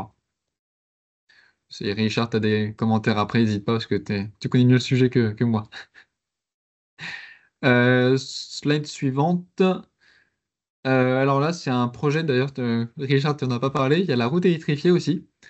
Alors là, c'est un projet qui a été financé par l'appel à projet mobilité routière automatisée, infrastructure de services connectés et bas carbone de France 2030.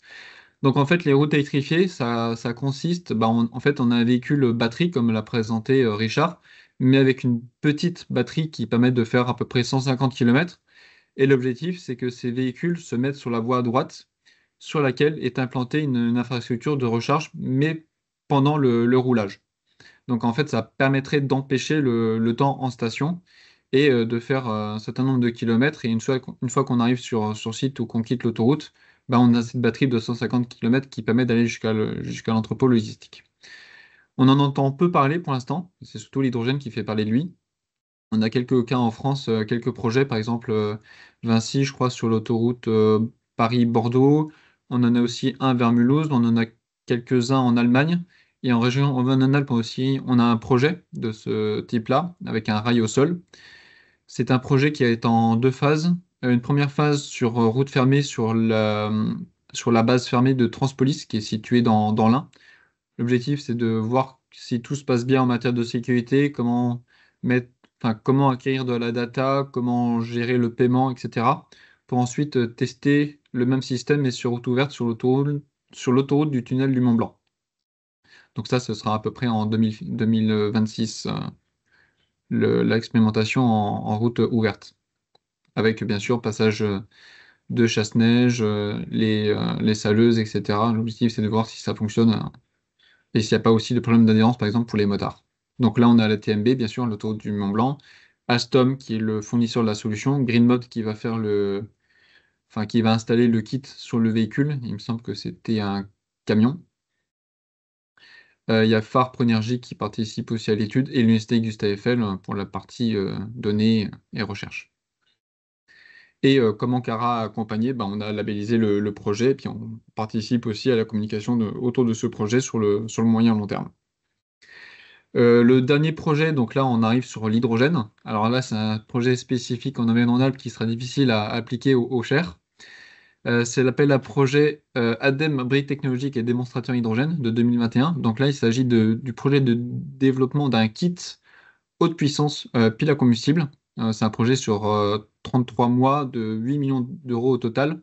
Et l'ADEME a financé à hauteur de 3 millions, qui a été labellisé par Cara. Donc on voit encore qu'il s'agit d'un projet labellisé qui obtient ensuite un financement.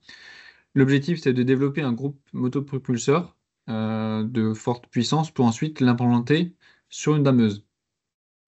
Les dameuses sont un des postes les plus importants d'émissions de gaz à effet de serre sur les stations de ski. Donc, l'hydrogène est une des solutions pertinentes pour décarboner cette mobilité, sachant que les autres n'étaient pas forcément plus pratiques, disons. Mais c'est un vrai enjeu de développer un kit pile à combustible pour dameuse avec des fortes pentes, le froid, etc. Donc là, c'est GC4 qui est un acteur de Auvergnat qui va faire le rétrofit, qui travaille avec l'IFPEN, RM et Lyon Ion Battery System pour développer le kit. Et c'est Cache Borer, le fabricant de dameuses, qui prête une de ces dameuses déjà utilisées pour faire le rétrofit. Comment ça a été accompagné par Cara? Il y a bien sûr la partie accompagnement et labellisation pendant le montage du projet. Ensuite, vu que la dameuse, c'est un cas assez particulier et complexe, il ne s'agit pas uniquement, comme je disais tout à l'heure, lors de la présentation du cluster, de mettre en place une dameuse sur les pistes. Ça serait facile, mais il faut mettre en place une distribution d'hydrogène. Et en station, c'est assez compliqué parce qu'on a toujours des problèmes de foncier. Et la dameuse, c'est un poste qui fonctionne peut-être 3 ou 4 mois par an. Mais il faut rentabiliser cette station sur toute l'année. Et donc, il y a eu tout un travail avec les autres pôles de compétitivité en région pour déployer des écosystèmes complets autour de ces stations. Donc, avec par exemple des usages industriels, des navettes autocars pour faire monter les skieurs sur les pistes, etc. Donc là, c'est un travail sur 3-4 ans et qui est aussi porté par la région Auvergne-Rhône-Alpes. Voilà. Merci beaucoup Thomas. Effectivement, c'est toujours intéressant de voir ce qui se passe ailleurs pour s'inspirer, mais aussi du coup pour se tenir au courant de l'évolution des technologies. Donc merci beaucoup. Est-ce qu'il y a des questions, Richard, à partager, des réactions? Je vais lever une question et je pense qu'elle va intéresser beaucoup de gens qui sont ici. Finalement, là, on a présenté des projets qui sont technologiques, mais finalement, est-ce qu'un transporteur ou même un chargeur peut porter ou lancer un projet en disant moi je cherche à avoir, je vais dire n'importe quoi, mais je voudrais un empirole qui fonctionne avec telle technologie et qui a telle autonomie et il n'y a rien sur le marché. Est-ce qu'un transporteur peut discuter avec Cara et dire voilà, moi ce que j'aimerais, c'est mon besoin, mais je ne sais pas vers qui me tourner, et est-ce que Cara est capable d'accompagner et de dire ok, on va structurer un projet pour faire ça, faire une petite analyse de marché. Finalement, est-ce qu'en étant utilisateur final des machines, on peut se permettre de remonter vers un projet de ce type-là? Oui, bien sûr.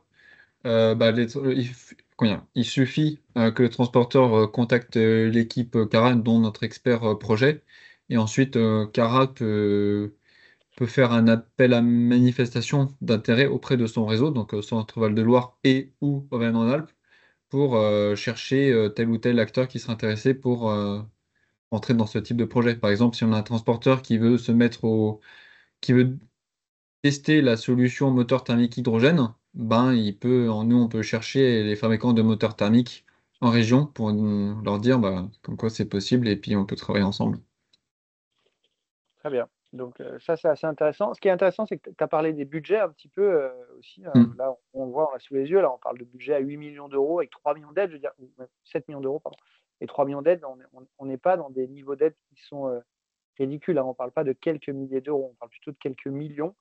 Donc Ouais. on peut commencer à envisager de faire des choses assez significatives. Je pense que ça, c'est important de le voir. Et c'est vrai que quand on parle de certaines énergies, l'hydrogène, mettre une station qui aurait éventuellement un électrolyseur, même si c'est de petite taille, on est vite sur 2, 3, 4 millions d'euros. Acheter quelques camions, on est vite sur quelques millions d'euros aussi. Mais finalement, on voit qu'on peut obtenir des niveaux de subventionnement qui sont très impactants et qui vont permettre de ramener le TCO d'exploitation à quelque chose qui peut être supportable. Donc voilà, donc faut pas se brider quelque part. Je pense que le message qu'on peut faire passer, c'est ne vous bridez pas si vous avez un besoin et qu'il n'y a personne sur le marché qui est capable de vous le fournir. Développez vos propres solutions. Et c'est pas votre métier en tant qu'exploitant ou chargeur, mais il y a des gens pour ça. Il y a des gens pour vous aider à structurer ce genre de projet et à obtenir un subventionnement. Je pense que c'est là où ce que c'est faire. Et on accompagne vraiment dès le début du projet. Par exemple, vous avez une idée de projet, comme développer avoir un camion hydrogène, je suis d'accord que c'est aussi compliqué de s'y retrouver dans cette bibliothèque d'appel à projet, comment ça fonctionne, etc. Et on a justement un expert en interne qui va analyser déjà votre idée et trouver le bon guichet de financement parce qu'il y a besoin de tant de quantité d'argent. Est-ce que c'est un projet plutôt monopartenaire, enfin seul ou en collaboration? Ça fait aussi bien sûr de l'accompagnement. Parfait. Et, y a pas de... et j'avais oublié, mais ça va même loin, parce que par exemple, le projet Ironman Blanc que j'ai présenté juste avant là, de route électrifiée, c'est un projet qui vaut à peu près au total 20 millions d'euros. Hein. Donc ça, Tu connais la sub qu'il y a eu dessus? Comment? Tu connais J'ai pas réussi à trouver la sub en ligne. Je voulais pas partager d'informations confidentielles, mais c'est au total 20 millions. Donc, c'est-à-dire que le financement, c'était minimum 5 millions. Voilà, on parle vraiment de choses très conséquentes. Ce pas des petits enjeux. Merci beaucoup Thomas pour cette présentation. Oui, merci beaucoup. Je pense qu'on peut, du coup, s'il n'y a pas d'autres questions, allez-y, on pourra les prendre. Mais je vais commencer à remercier déjà tous nos intervenants. Donc, merci à Cara, déjà, qui a clôturé ce webinaire sur les financements, et donc à Thomas. Merci donc de ces consulting d'avoir accepté de mettre toute l'expertise de Richard. Donc, effectivement, dans ce webinaire, c'était vraiment très, très intéressant. J'espère que, du coup, vous repartez avec des billes de réflexion. Merci beaucoup, du coup, à Kylian Bellois qui a accepté de témoigner en début de webinaire. C'était, du coup, très concret et très illustrant. Merci d'avoir accepté de venir. Et puis, on remercie évidemment GRDF qui a accepté, du coup, d'organiser ça avec la Chambre de commerce d'industrie du Cher. Donc voilà, et je remercie aussi les financeurs du programme Transition écologique, donc la région Centre-Val de Loire et l'Union européenne évidemment.